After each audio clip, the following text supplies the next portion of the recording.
Make sure you're not alone. And if you are, leave a light on. Drop a like and subscribe if you're ready for tonight's chilling tales. Also tell us where you're from in the comments. 6 terrifying true glitch in the Matrix stories that prove reality is broken.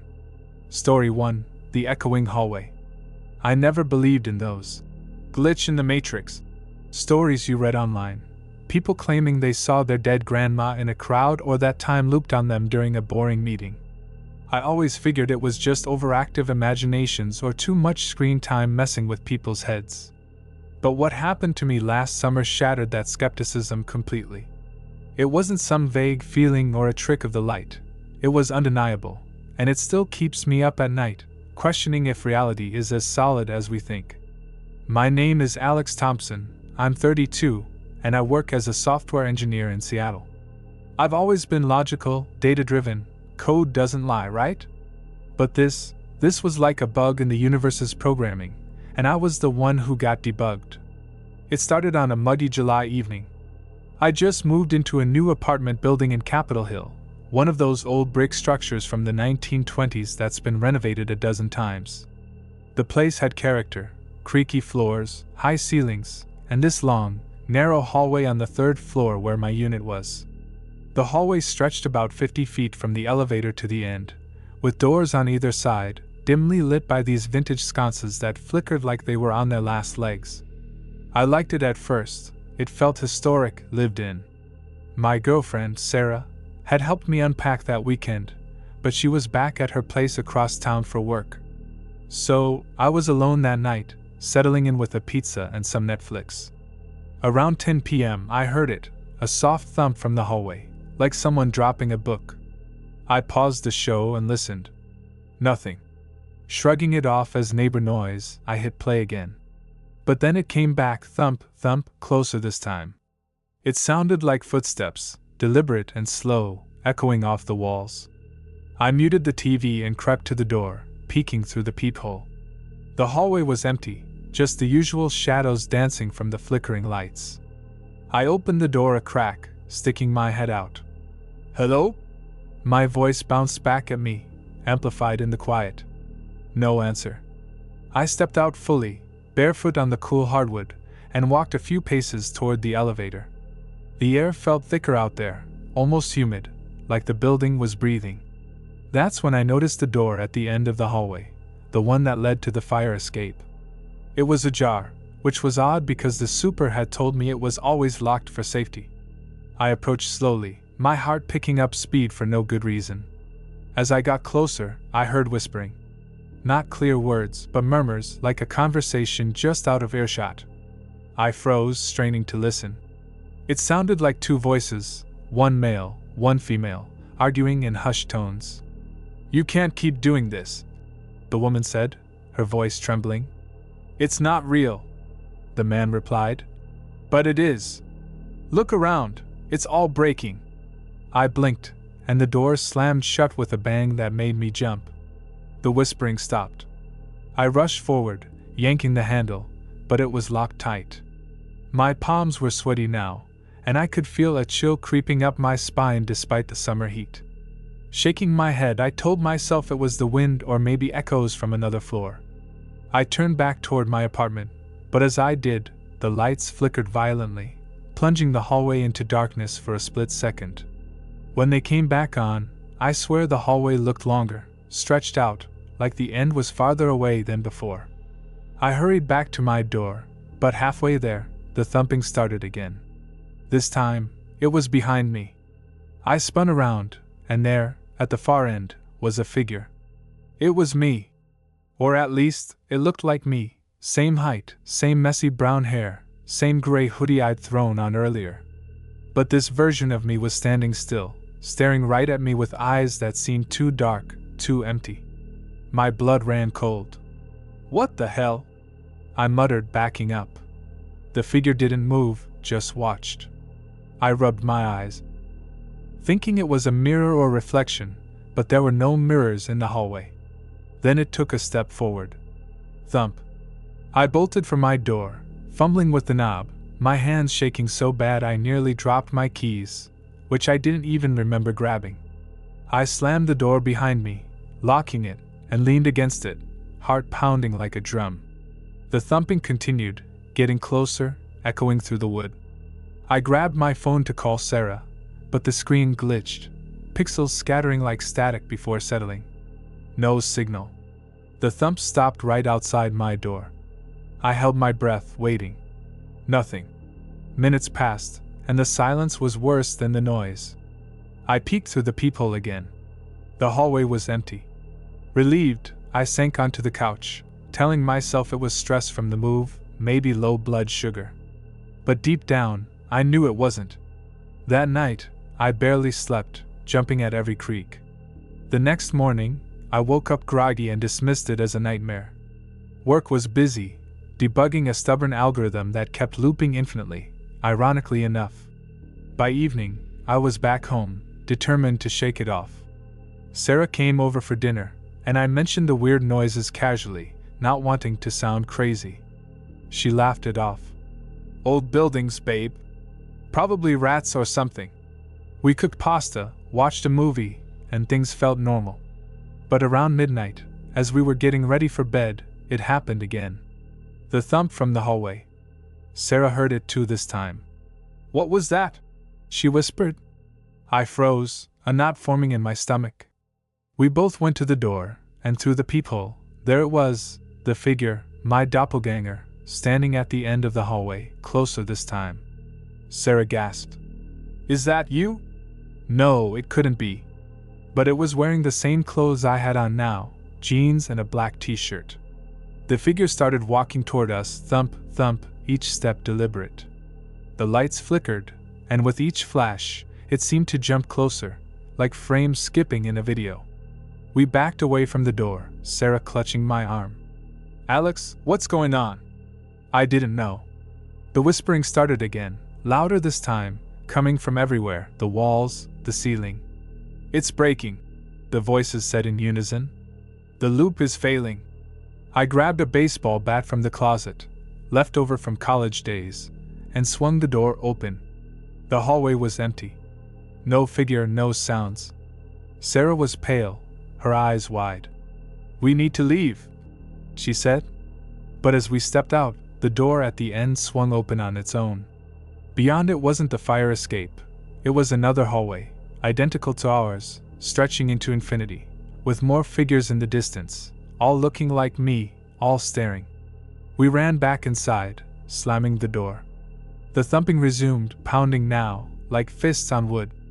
My phone glitched again, the time jumping from 12:05 to 11:55, then back. Sarah's did the same. "This isn't real," she whispered, echoing the voice from before. We barricaded the door with furniture, huddling in the bedroom.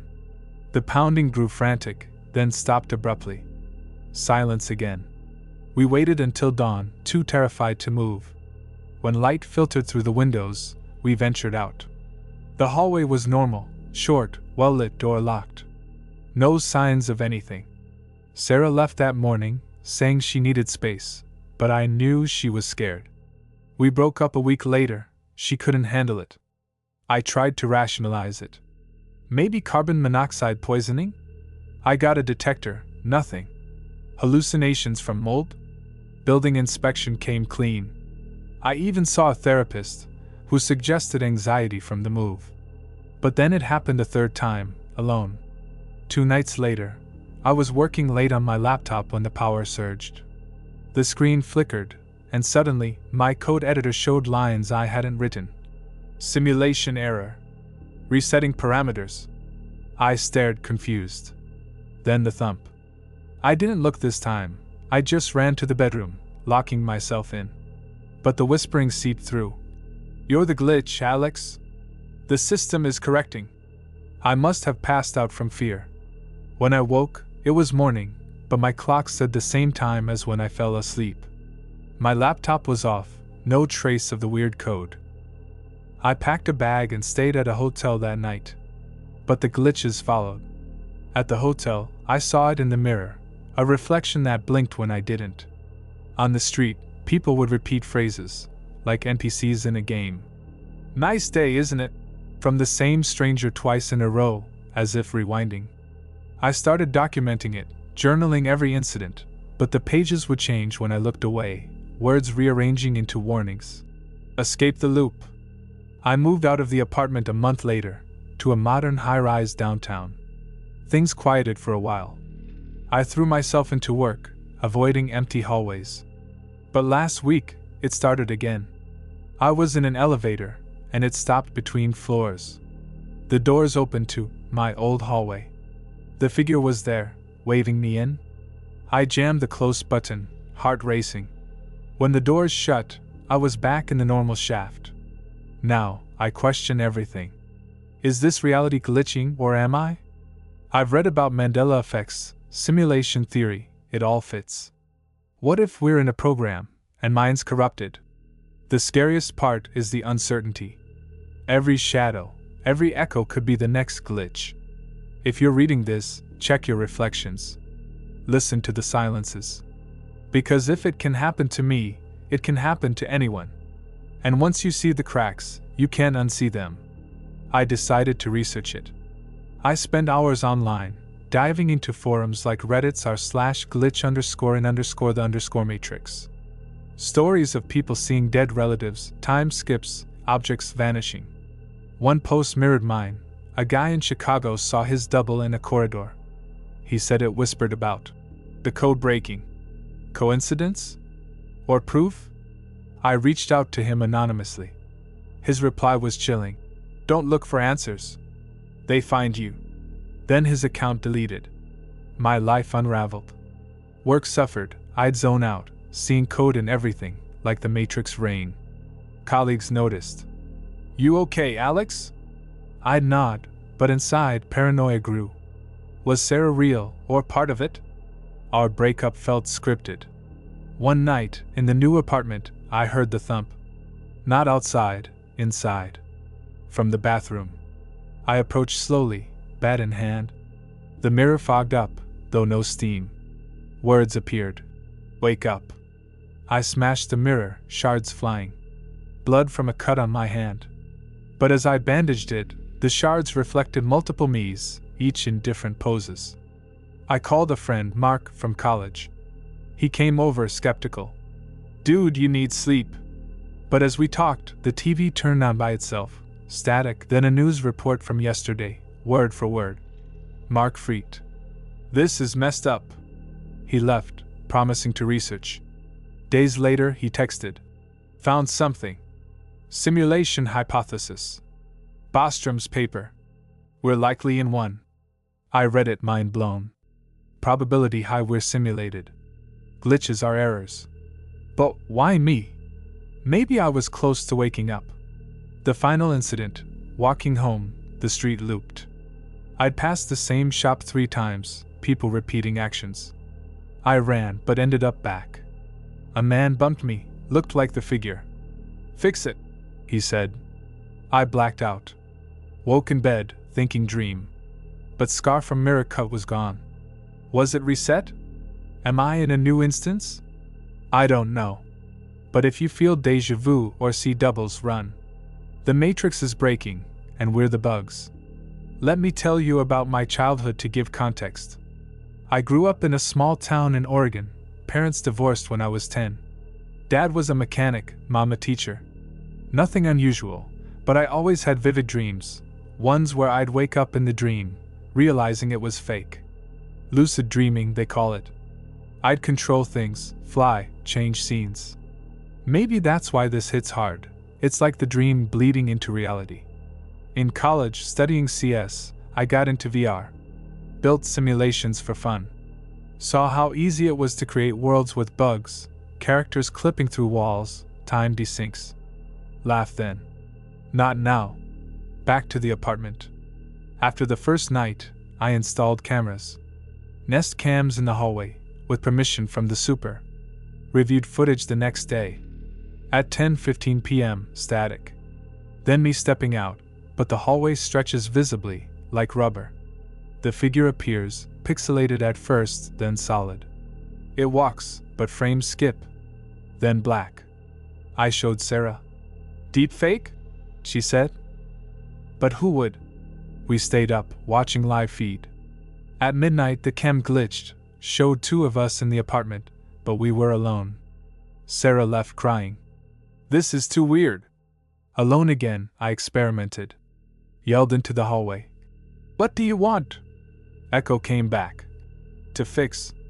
Fix what? Me? I started seeing patterns. Numbers repeating. 1111 on clocks, 404 errors everywhere. One day at work, my code compiled, but output was error, reality not found. Boss thought prank. Fired me a week later for distraction. Jobless, I obsessed. Moved to hotel, but glitches followed. Elevator loop, mirror blink. Tried therapy. Doc said schizophrenia. Prescribed meds. Took them, but glitches worsened. Pills changed color in bottle. Stopped meds, sought online community. Joined a Discord for glitch survivors. Stories. Woman saw her life rewind 5 minutes.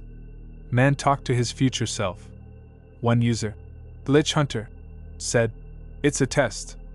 Pass, you ascend. Fail, reset." We met IRL in a cafe. He was older, paranoid. They watch. He whispered. Showed scar from correction attempt. As we talked, the cafe looped. Waitress repeated order thrice. We ran. Outside, he vanished mid-sentence.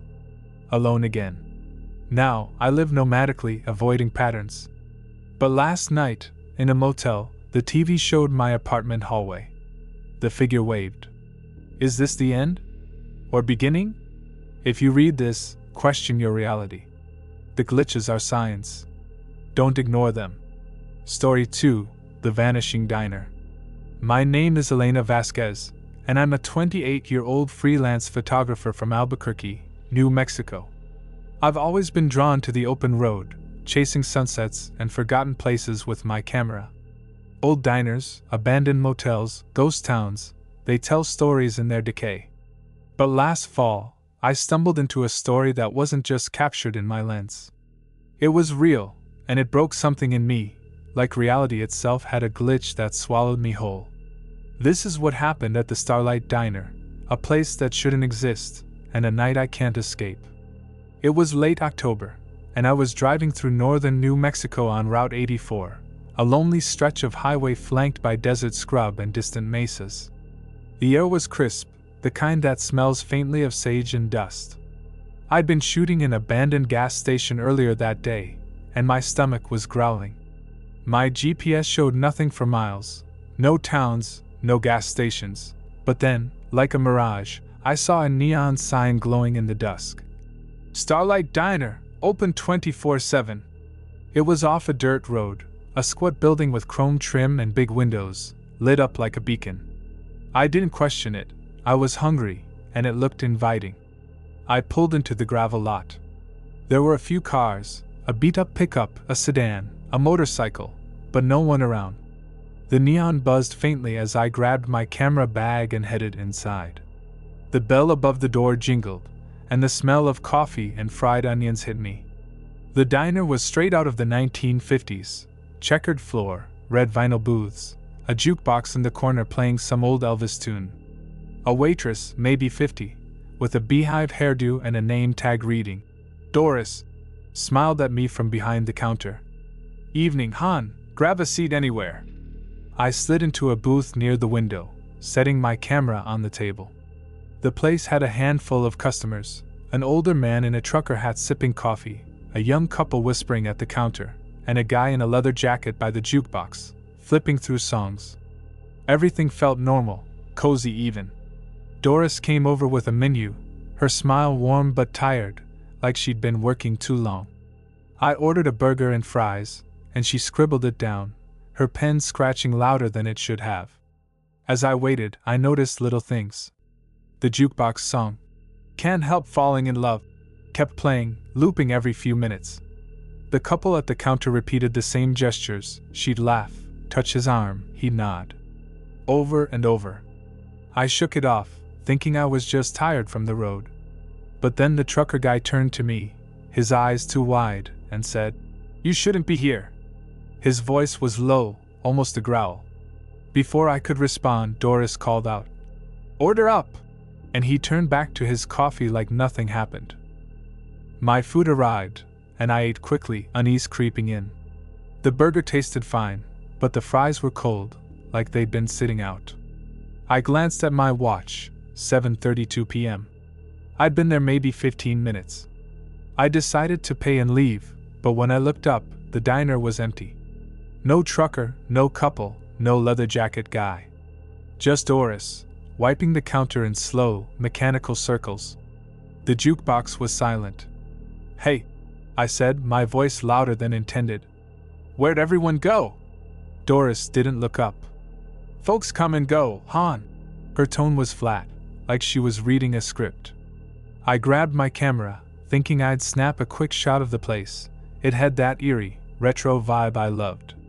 But when I looked through the viewfinder, the diner wasn't there. The frame showed a dark, empty lot, just dirt and weeds. My heart skipped. I lowered the camera, and the diner was back, solid as ever. I stood, tossing cash on the table, and headed for the door. The bell didn't jingle this time. Outside, my car was still there, but the other vehicles were gone. The neon sign flickered, letters glitching out until it read, "SARI-Dina." I fumbled for my keys, my hands shaking, and glanced back. Through the window, I saw Doris staring at me, her smile gone, her eyes black pits. I ran to my car, started it, and peeled out, gravel crunching under my tires. The dirt road seemed longer going back, twisting in ways it hadn't before. My GPS was dead, screen black. I drove, heart pounding, until I hit the highway. Relief washed over me, but when I checked the rearview mirror, the diner's neon glow was still there, impossibly close, like it was following me. I floored it, pushing 80, then 90, the desert blurring past. Finally, the glow faded, and I pulled over at a gas station 20 miles later, gasping for air. I checked my watch, 7:32 p.m. Same time as in the diner. My phone said the same. I sat there, engine idling, trying to make sense of it. I drove back to Albuquerque that night, not stopping, not looking back. At home, I uploaded my camera's memory card, expecting nothing. But there was one photo, timestamped 7:32 p.m. It showed the diner's interior, empty booths, flickering lights, and in the corner, a figure that looked like me, sitting in the booth I'd chosen, staring directly at the camera. I didn't sleep that night. I scoured the internet for the Starlight Diner. Nothing. No record of it on Route 84, no reviews, no history. I even drove back a week later, during daylight. The dirt road was there, but it led to an empty lot, just like my camera had shown. No sign, no building, just tire tracks, mine, probably. I tried to move on. Kept shooting, kept traveling. But things got weirder. My photos started showing glitches, people with no faces, buildings that weren't there when I lowered the camera. Once, in Santa Fe, I shot a street market, and the developed film showed the same diner in the background, neon glowing in broad daylight. I burned that roll. I told my friend Marco, a fellow photographer, about it. He thought it was a prank or exhaustion. But one night, we were editing together, and my laptop froze. The screen glitched, showing the diner's interior, live, like a webcam. Doris was there, wiping the counter. She looked up right at us and said, "You can't leave, hon." The laptop shut off. Marco stopped talking to me after that. Said I was cursed. Maybe he's right. I started noticing time skips, driving somewhere and arriving hours early, or losing chunks of time in my apartment. My watch would stick at 7:32 p.m. for hours. I'd hear Elvis playing faintly, even with no radio. I moved to a new place, thinking distance would help. But last month, I found a diner menu under my door. Starlight Diner, handwritten specials. My name was on it, listed as today's special. I burned it, but the smoke smelled like coffee and onions. I don't shoot anymore. I don't trust my camera or my eyes. I keep seeing her, Doris, in crowds, at gas stations, always at a distance, smiling that tired smile. Last week, I woke up to gravel crunching outside my window. No one was there, but my car's GPS had a new destination pinned, a blank spot on Route 84. I don't know what the Starlight Diner was. A glitch? A trap?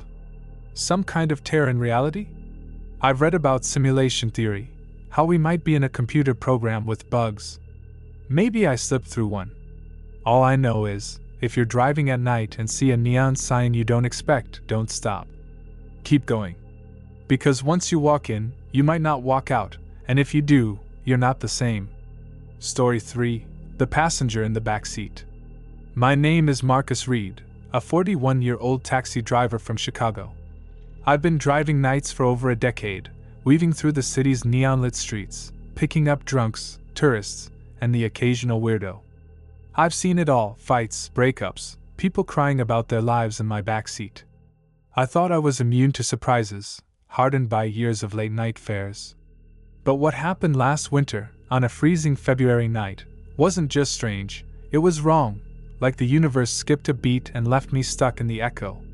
I'm still trying to make sense of it, but every time I close my eyes, I see her face in my rearview mirror. It was around 2 a.m., the kind of cold that creeps into your bones no matter how high you crank the heater. Snow was falling lightly, dusting the streets, making everything look soft and quiet. I was cruising down Lakeshore Drive, the city skyline glowing to my left, when my dispatch radio crackled. A fare at a dive bar in Wicker Park. I pulled up to the address, a rundown joint called the Rusty Anchor. A woman stood outside, alone, under the flickering bar sign. She was tall, maybe 30, with long dark hair and a red coat that looked too thin for the weather. She waved me down, her breath visible in the icy air. I stopped, and she slid into the back seat without a word, her boots crunching snow onto the floor mat. "Where to?" I asked, glancing at her in the mirror. Her face was pale, almost translucent, with sharp cheekbones and eyes that seemed to catch the light wrong, like a cat's. She didn't answer right away, just stared out the window. "Lincoln Park," she finally said, her voice soft but clear, like she was speaking right into my ear. She gave an address, a residential street I knew well. I nodded, flipped on the meter, and pulled into traffic. The drive was quiet at first. The radio played low, some jazz station I kept on to stay calm during long shifts. But then I noticed something off. The meter wasn't ticking right. It kept jumping, showing $12 1 second, then $4, then $20. I tapped it, thinking it was busted, but it didn't stop. I glanced at her in the mirror again. She was still looking out the window, but her reflection, it flickered. Like a bad TV signal, her face would blur then snap back. I blinked hard, figuring it was fatigue. I'd been driving 10 hours straight. "You okay back there?" I asked, trying to break the tension. She didn't respond, but her head turned slowly toward the mirror, locking eyes with me. My stomach twisted. Her eyes weren't just reflective now, they were empty, like black holes. "Just drive," she said, her voice colder now, almost mechanical. I focused on the road, gripping the wheel tighter. The snow was picking up, swirling in my headlights, making the world feel smaller, like it was just me, her, and the car. Then the radio cut out. Not static, just silence. A second later, it came back, but it wasn't jazz. It was her voice, repeating, "Just drive, just drive, just drive," in a loop, getting faster, louder. I slammed the power button, but it kept going. "What the hell?" I muttered, my heart racing. I looked back. She was still there, staring at me in the mirror, but now she was smiling, a thin, unnatural grin that didn't reach her eyes. I swerved slightly, nearly clipping a parked car. "Lady, what's going on?" I demanded. She didn't answer. Instead, she leaned forward, her hands gripping the back of my seat. I felt her breath on my neck, cold as the air outside. "You're not supposed to see," she whispered. The car's interior lights flickered, and the dashboard clock froze at 2:17 a.m. I checked my phone, same time, stuck. I floored it, desperate to get to her address and get her out of my car. When I pulled up to the street she named, It was a row of brownstones, quiet and dark. "This it?" I asked, turning to look at her directly for the first time. The back seat was empty. My breath caught. I spun around, checking every corner of the car. Nothing. No snow on the floor mat, no sign she'd been there. But the meter was still glitching, now flashing, "error," in red letters. I sat there, engine idling, trying to process it. Had I imagined her? No way, she'd been real, solid, her voice still echoing in my head. I drove back to the bar to see if she'd somehow gotten out without me noticing. The rusty anchor was closed, lights off, no cars in the lot. My dispatch radio crackled, and the operator's voice came through. "Marcus, you okay? You didn't confirm the drop-off." I told her I'd had a weird fare, but she said, "What fare? You haven't had a pickup since midnight." My blood ran cold. I'd logged the call myself, seen her get in. I didn't argue, just said I needed a break and signed off. That night, I went home to my apartment in Rogers Park, a small one-bedroom I shared with my cat Milo. I tried to sleep, but every time I closed my eyes I saw her face, those empty eyes, that smile. Around 4 a.m., Milo started hissing at the corner of the room. I turned on the light, nothing there, but the air felt heavy, like someone was watching. My phone buzzed, showing a notification from my dashcam app. I opened it, heart pounding. The footage from the drive showed me picking her up, her red coat vivid in the frame. But when she leaned forward, whispering, the video glitched, her face pixelated, then vanished. The back seat was empty for the rest of the clip. I didn't drive for a week after that. Told my boss I was sick. But the glitches kept happening. My phone would freeze at 2:17 a.m., no matter the time of day. I'd hear her voice in crowded places, just drive, faint, like a whisper in the wind. Once, at a gas station, I saw her in the reflection of my car window, standing behind me. I spun around, nobody there. I started researching, digging into urban legends, simulation theories, anything that could explain it. I found stories online, other drivers, other cities, picking up passengers who weren't there, meters glitching, time loops. One cabbie in New York said his passenger told him, "The system's rewriting itself." I went back to work, because bills don't stop. But I avoided night shifts. Still, it didn't help. One evening, I was driving a regular fare, a guy heading to O'Hare, when the radio started again. "Just drive." I nearly crashed. The passenger didn't hear it, just looked at me like I was crazy when I asked if he'd heard anything. At a red light, I checked the rearview mirror. She was there, in the back seat, next to the guy, who didn't react. I slammed on the brakes, yelling for her to get out. The guy freaked, thinking I meant him. He paid and bolted, leaving me alone with her reflection. She smiled again, then vanished.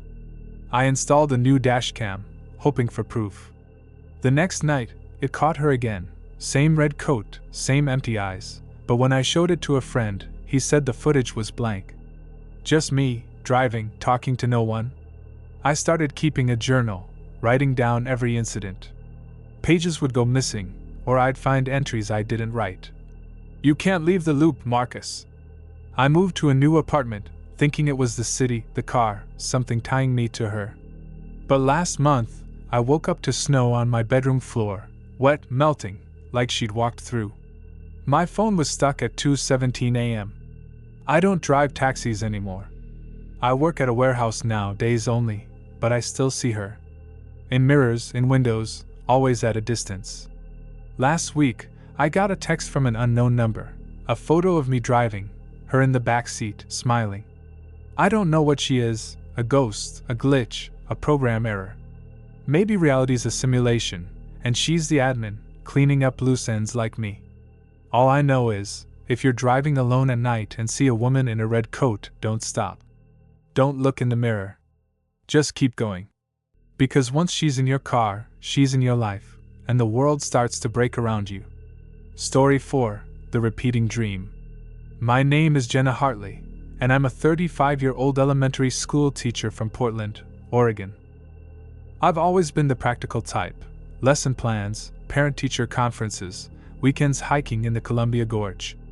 Dreams? Sure, I have them, but they're just brain junk, right? Random firings of neurons processing the day.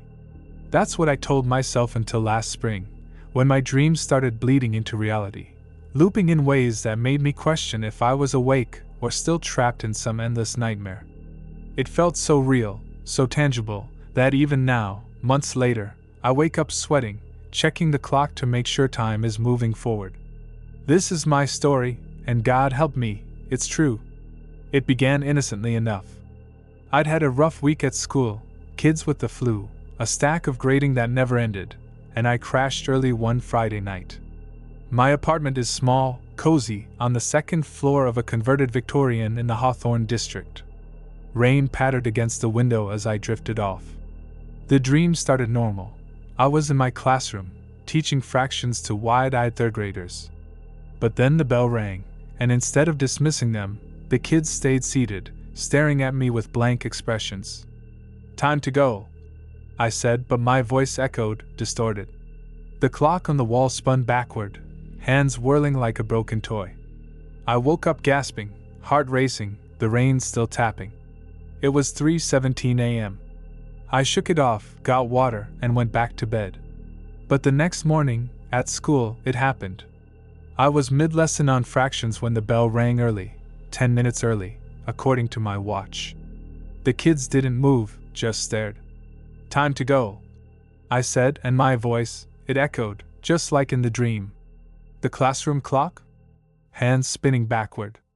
I blinked, and everything snapped back, bell on time, kids packing up, clock normal. I laughed it off as déjà vu, but my hands trembled as I erased the board. That night, the dream returned. Same classroom, but darker, lights flickering. The kids chanted fractions in unison, their voices mechanical. 1/2, 1/3, repeating. I tried to leave, but the door led back to the classroom. Loop after loop, until I screamed myself awake. 3:17 a.m. again. Clock stuck for a moment before ticking forward. Monday at school, the glitch hit harder. During recess duty, I saw a kid, little Tommy from my class, fall off the swings. He cried, blood on his knee. I rushed over, bandaged it. But as I walked away, time skipped. Suddenly, I was back at the swings, watching Tommy fall again. Same cry, same blood. I froze, then rushed over, again. It happened 3 times before snapping forward.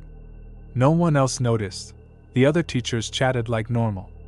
Tommy's knee? No scar, like it never happened. I went home early, called in sick. My best friend, Lisa, came over. She's a nurse, level-headed. I told her everything, expecting her to say stress or migraines. Instead, she frowned. Sounds like a temporal loop. I read about glitches online, people reliving moments. We laughed nervously, but that night, the dream escalated. Now, the classroom was empty except for me, mirrors on every wall. My reflections moved independently, one grading papers, one crying, one screaming. Repeating, they whispered. I smashed a mirror, glass shattering, cutting my hand. Woke at 3:17 a.m., hand bleeding for real. I bandaged it, panicked. How could a dream injury carry over? I skipped school Tuesday, drove to the coast for air. But on the highway, it glitched. A deer crossed. I swerved, heart pounding. Then rewind, deer again, swerve again. 5 times, each more vivid, until I pulled over, shaking. My phone showed 3:17 p.m., stuck. Back home, I researched. Forums full of stories, people reliving deaths, conversations looping, objects resetting. One woman said her loop started in a dream, spread to waking life. It's the matrix cracking, she posted. We're code, and it's buggy. I tried sleeping pills, but the dream pulled me in. Now, the mirrors showed alternate MES, one married, one dead, one successful. They begged, break the loop.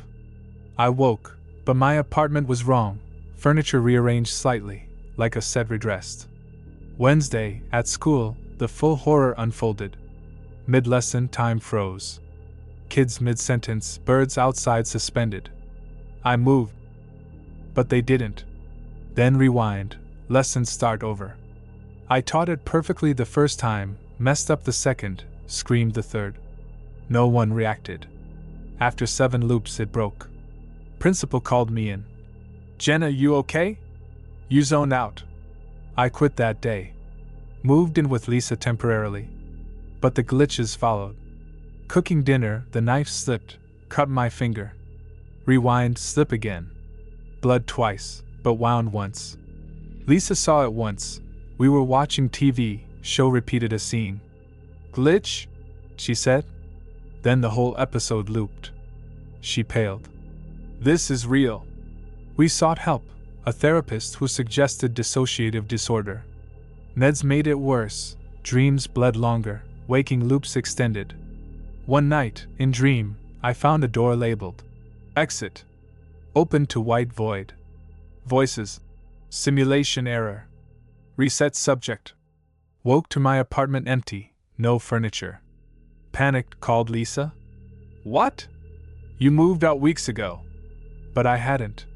Reality shifted. I isolated, journaling. Entries changed. "You're repeating." Added in my handwriting, but not mine. Last month, the peak, walking downtown, crowd parted, revealing me, another Jenna, crossing street. We locked eyes, she mouthed. "Break it." I ran, but looped back to start. Now, I live cautiously, avoiding patterns. But last night, dream returned. Mirrors show you reading this. Repeating, they say. Is this your loop too? Check your clock. If it's 3:17, wake up. Before it repeats. I grew up in a quiet suburb, parents, teachers too. Normal life, no trauma. Met Lisa in college, bonded over bad dates. Teaching was my passion, shaping minds. But post-glitch, passion faded. I saw students as code, lessons as scripts. Tried hypnosis. Hypnotist said buried memory, childhood dream of looping birthday party. Repress, he said. But session looped, 3 times asking same questions. Left shaking. Experimented, forced loops by repeating actions. Once, brushed teeth 10 times in row, time skipped forward hour. Dangerous, jumped small height, looped fall, broke ankle cumulatively, pain stacked. Hospital x-ray glitched, bones fractured then whole. Doctors baffled. Online group. Glitches anonymous. Stories. Man looped dying, woman saw code rain. One said, to break, accept its simulation. Wake by denying reality. Tried, meditated, denied world. Vision blurred, pixels visible. But snapped back. Lisa distanced. Too much. Alone now. Recent, mirror me stepped out, touched my arm. Cold. Join us, she said. Shattered mirror. Shards showed fragments of lives. I don't sleep much. Coffee lights on. But eyes closed, dream pulls. If you dream loops, note time. 3:17? It's starting. The matrix is glitching. We're the errors. Story 5, The Shadow Town. My name is Dr. Liam Carver, and I'm a 45-year-old emergency room physician in Boston. I've spent my career dealing with the raw edges of reality. Car crashes, heart attacks, overdoses, things that make sense in their chaos, governed by biology and physics. I don't believe in the supernatural. I've seen too much death to think there's anything beyond the tangible. But what unfolded over those few weeks last autumn shattered that worldview. It wasn't a ghost or a curse. It was subtler, more insidious. A glitch that made me question if the world around me was a faulty copy, duplicating and shifting in ways that defied logic. It started small, but it built into something that still haunts my every step, making me wonder if I'm living in the original or just an echo. It was mid-September, the leaves just starting to turn in Back Bay, where I live in a brownstone apartment that's been my sanctuary since my divorce 5 years ago. My ex Rachel took the house in the suburbs. I kept the city life, the long shifts at Mass General that kept me from dwelling on regrets. That evening, after a grueling 12-hour stint in the ER, I came home exhausted, tossing my keys on the kitchen counter and collapsing onto the couch with a beer. The apartment was quiet, the kind of silence that amplifies every creak of the old building. I flipped on the TV for background noise, a news channel droning about local politics, and dozed off. I woke to the sound of footsteps upstairs. My building has 3 floors. I'm on the second, with an elderly couple above me. But these steps were heavy, pacing back and forth like someone agitated. I checked the clock, 11:47 p.m. Annoyed, I banged on the ceiling with a broom handle, a habit from noisy nights past. The pacing stopped. Satisfied, I headed to bed. The next morning, something felt off. My keys weren't on the counter where I'd left them. They were on the coffee table. I shrugged it off. Maybe I'd moved them in my sleep haze. At work, the day blurred into the usual frenzy. A kid with a broken arm, a stabbing victim, routine chaos. But during my break, I noticed my stethoscope had a scratch on the bell, a long, thin mark that hadn't been there before. I examined it closely. It looked fresh. Odd, but ER tools get banged around. That night, the pacing returned, louder, almost rhythmic. I banged again, yelled up through the vent. "Keep it down!" Silence. But as I lay in bed, I heard whispering, faint, indistinct, like a conversation muffled by walls. I pressed my ear to the ceiling, but it faded. Sleep came fitfully. The glitches escalated the following day. I grabbed coffee from my usual spot on Newberry Street, a little cafe called Brew Haven. The barista, Mike, knows my order, black, large. But when he handed it over, he said, "Double shot today, Doc? You look like you need it." I hadn't asked for that, but sure enough, it was extra strong. I paid and left, but glancing back, the sign read Brew Heaven, with an E. I stopped dead. It had always been Haven. I pulled up my phone, searched my photos. Yep, an old pic showed Haven. But now, the sign was different. I went back in. Mike laughed when I asked. "Always been heaven, man. You okay?" Unease settled in my gut. At the hospital, my locker combination didn't work at first. Then it did on the second try, like I'd misremembered. Inside, my spare scrubs were folded differently, neater than my sloppy style. During rounds, a patient I'd treated yesterday, a woman with appendicitis, was back, but her chart showed a different name, Sarah instead of Susan. "Must be a mix-up," the nurse said. But I remembered Susan clearly, her tattoo of a rose on her wrist. This woman had the same tattoo. I went home early, feigning illness. My apartment key stuck in the lock, then turned smoothly. Inside, things were wrong. The couch pillows rearranged, a book on the shelf I'd never seen, Quantum Echoes, by some physicist I'd never heard of. I flipped through it. Pages discussed parallel realities bleeding through, simulations glitching. Chills ran down my spine. That night, the pacing was accompanied by shadows under my door, as if someone walked the hall outside. I opened it, empty corridor. I called Rachel, even though we hadn't spoken in months. "Liam, it's late," she said, voice tired. I told her about the changes. She paused. "You sound stressed. Maybe see someone." But then she added, "Wait, our anniversary was the 15th, right?" It was the 12th. She insisted 15th. We hung up, both unsettled. The next morning, Boston felt duplicated. On my walk to work, I passed the same dog walker twice. Same golden retriever, same blue leash, but blocks apart. The newsstand had yesterday's paper dated today. At the hospital, my ID badge photo looked different, my hair parted on the left instead of right. Colleagues noticed nothing. During surgery prep, the scalpel I picked up multiplied in my hand, suddenly 2, identical. I dropped them, blinking. Only one clattered to the floor. The OR team stared. "You all right, Doc?" I wasn't. I took leave, holed up at home. But the apartment shifted. Walls seemed closer 1 hour, farther the next. My reflection in the mirror lagged, moving a split second after I did. I recorded it on my phone. The video showed normal sync, but live, it delayed. Whispering grew clearer. "Copy error." Sync failing. I researched online, hands shaking. Forums on glitches, people seeing duplicate towns, shifted landmarks. One story mirrored mine. A guy in New York found his city shadowed, buildings slightly off, people repeating actions. He called it echo reality. Comments theorized quantum entanglement, simulation bugs. Desperate, I drove out of town to clear my head. But on I-90 it happened, the highway looped. I'd passed the same exit sign, Framingham, 3 times, mileage resetting. I pulled over, hyperventilating. A trooper stopped, his badge read State Police, but with a different seal. "You lost?" he asked. His face, it was mine, aged a bit, eyes weary. "Get out while you can," he whispered, then drove off.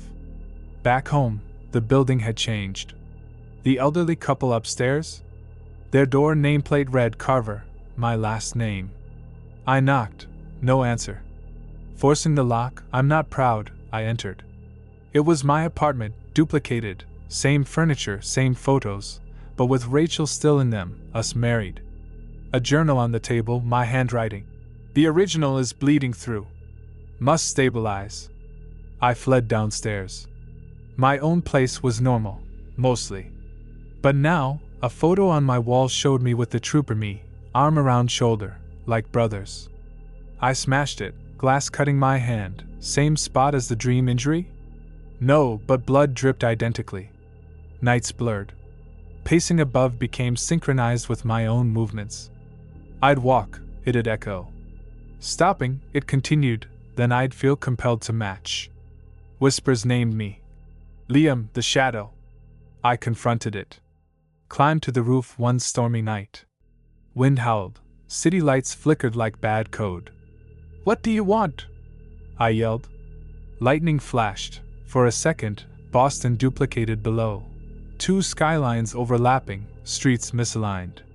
Then normal. Rachel called back days later. "Liam, I had the weirdest dream. You, but 2 of you." I told her everything. She came over. First time in years. We talked, old wounds surfaced. But as we sat, the room glitched, furniture doubled then merged. She saw it too. "This isn't right," she gasped. We left together, driving to her house. But en route, the car radio looped news.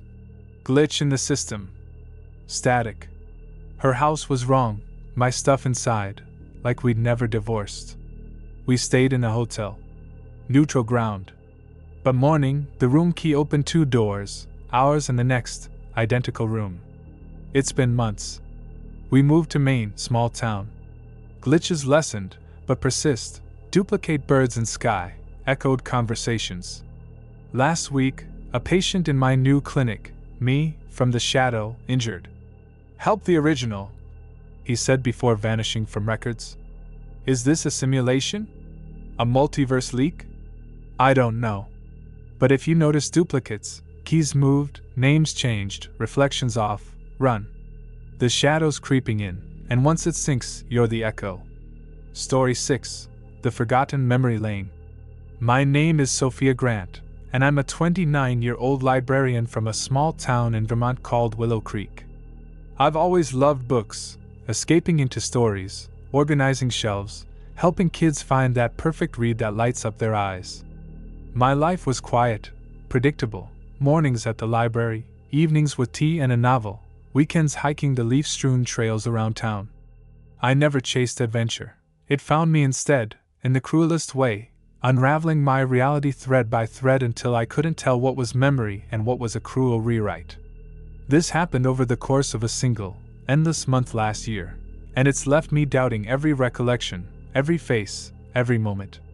If you've ever felt like your past is slipping away, like history is editing itself behind your back, then you know the terror I'm talking about. But mine wasn't just a feeling. It was a glitch that proved our world might be nothing more than a faulty archive, deleting and rewriting as it pleases. It started on a crisp autumn morning. I was at the Willow Creek Public Library, a cozy brick building downtown with creaky wooden floors and that musty scent of old paper I adored. I was reshelving returns when I noticed a book out of place.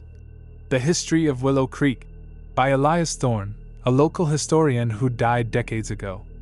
I'd read it cover to cover years back. It detailed the town's founding in 1792, the mill fires of 1845, the Great Flood in 1927. But as I flipped through it that day, something was wrong. The flood chapter was gone, replaced by a section on a prosperous dam built in 1925 that prevented any major disasters. I frowned, thinking it was a new edition. But the copyright was the same. 1987. I checked the library database. Only one copy, borrowed last by me, 5 years ago. Shrugging it off as a misremembered detail, I went about my day. Lunch with my coworker, Mrs. Hargrove, an 80-year-old staple who'd worked there since the 60s. We chatted about the upcoming fall festival. Remember the flood reenactment from '95? I asked.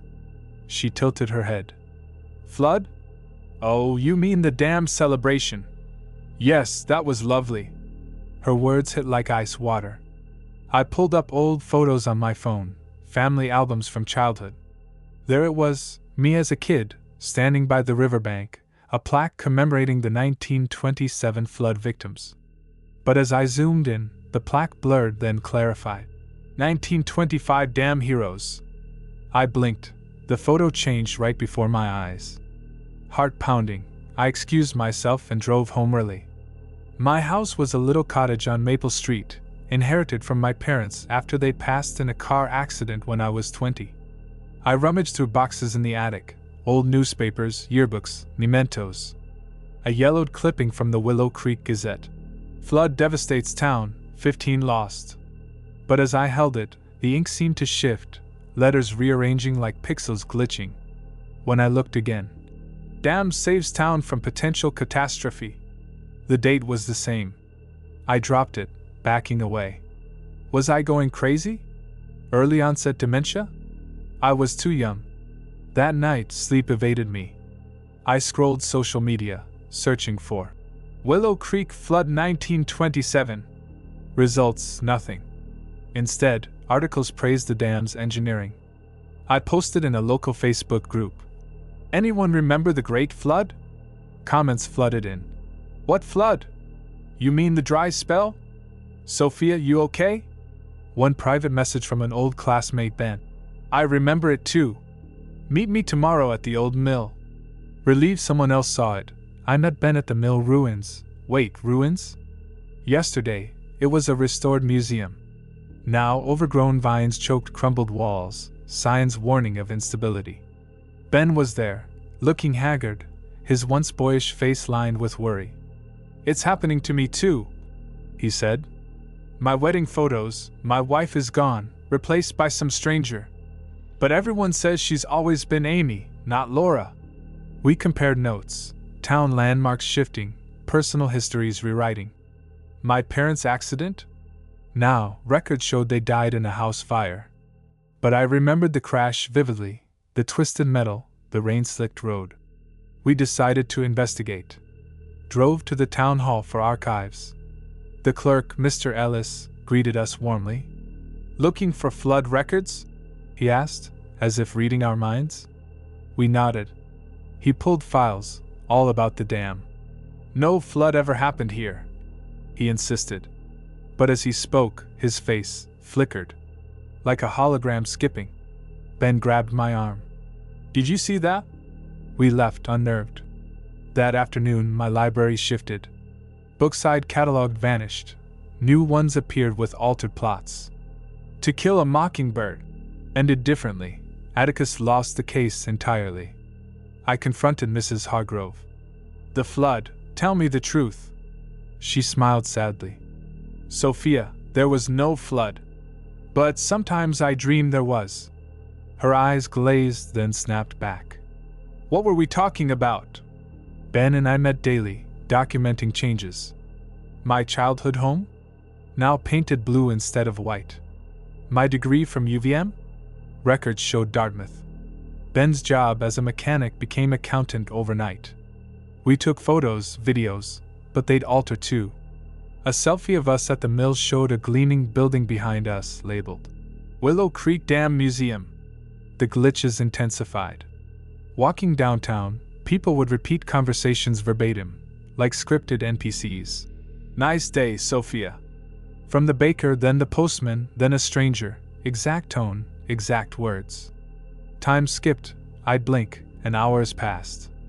Once, I relived an entire morning, waking, breakfast, drive to work, twice, with minor differences, like the radio song changing mid-verse.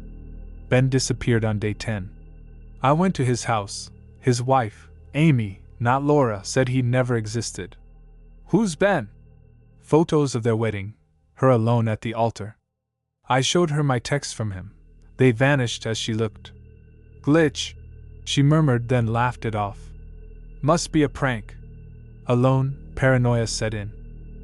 My mirror reflection started lagging. I'd brush my hair, it followed seconds later. One night, it spoke independently. "The archive is updating. Obsolete data deleted." I smashed the mirror, shards reflecting multiple versions of me. One happy with parents alive, one married to Ben, one drowned in a flood that never was. I fled to Burlington, hoping distance helped. Checked into a motel. But the TV news. Willow Creek celebrates dam centennial. My phone maps showed no flood markers. Called old friends. They remembered altered pasts. "Your parents died in a fire, sophomore, remember?" Desperate, I visited a psychiatrist. "Mandela effect," he said. "Collective false memory." But during the session, his diploma changed, from Harvard to Yale. He didn't notice. Prescribed meds, I didn't take them. Back in Willow Creek, the town felt emptier. Streets I'd known twisted slightly, alleys appearing, buildings resized. The library? My nameplate gone. Mrs. Hargrove said I'd quit months ago. "Who's running it?" I asked. "You never worked here, dear." My cottage was occupied by strangers.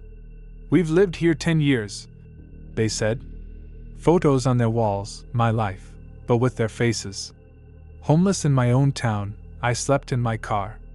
Dreams were vivid, a control room, coders fixing memory leaks, in a simulation. "Subject grant resisting rewrite," a voice said.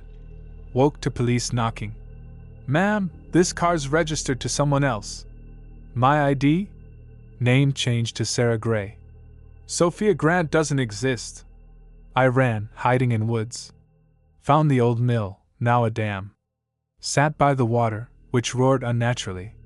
Threw a stone. It skipped, then rewound, splashing back into my hand. Weeks blurred. I scavenged, avoided people. Saw me, once, Sarah Gray, living my life, waving cheerfully. Is this a simulation purge? Am I a deleted file lingering? Last night, writing this in a stolen notebook, pages blanked out mid-sentence. If you read this and your past feels off, check records, photos. The glitch is spreading. Memories aren't safe. Reality's rewriting, and we're the ink being erased.